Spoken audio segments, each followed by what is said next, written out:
to watch it, and they delved in quite a few issues. But I really want to talk about um, the issue of interracial dating. They did talk about family issues in this particular episode because one of the women, she has an estranged relationship with her mother. She hasn't spoken to her in over 4 years, and it's pretty evident that the reason why she is the way she is because of her strained relationship with her mother. And she even said that she looks at her like she's dead to her. So, Iyanla really tried to work with her this week, and it was very good to watch and learn from that. But the reason why I want to really talk about the interracial dating is because from your feedback on the post, we really had a discussion about, why, some people believe in this myth. And the majority of the conversation was relative to relationships. And, if a black woman is open to having like that protector and a black male, he is capable of changing that myth and stereotype. So in this particular episode, she actually invited four black men who exclusively date outside of their race to come in and explain why they do so. Three of them came early. One of them said that he um, just prefers someone who is submissive instead of this, you know, power stricken black woman. The other person said that, he is very gifted musically and has traveled the world. And when he would come back home to the hood, you know, females would treat him as if he was gay or if, something was wrong with him. So now he has this perception that all black women feel like something's wrong with him.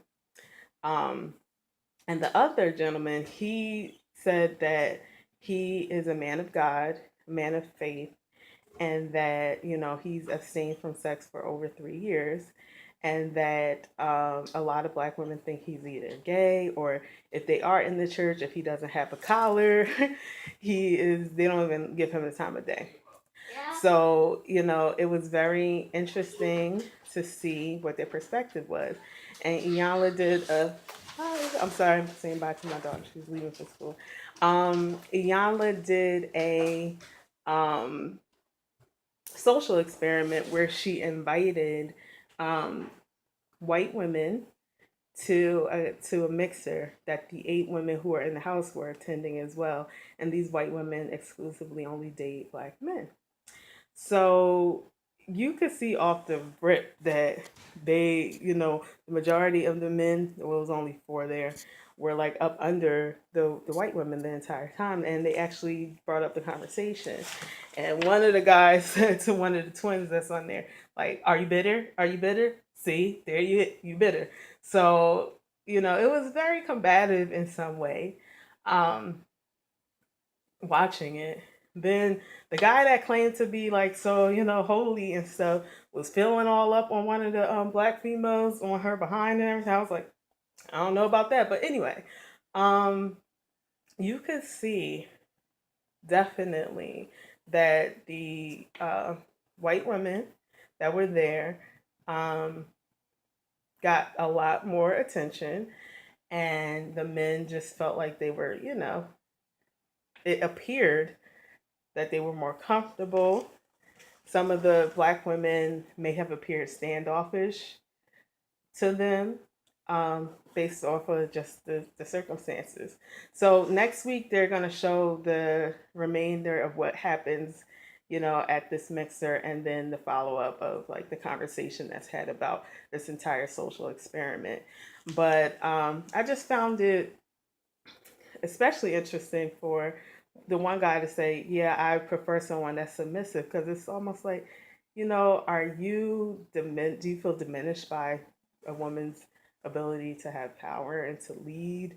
And or is that something that as long as she is able to do that in your home, are you satisfied? It didn't seem like it, but I thought it was a good perspective, not conclusive of the African American male race, clearly, which is part of my problem with this whole series. Like, you're generalizing based off of these selective few.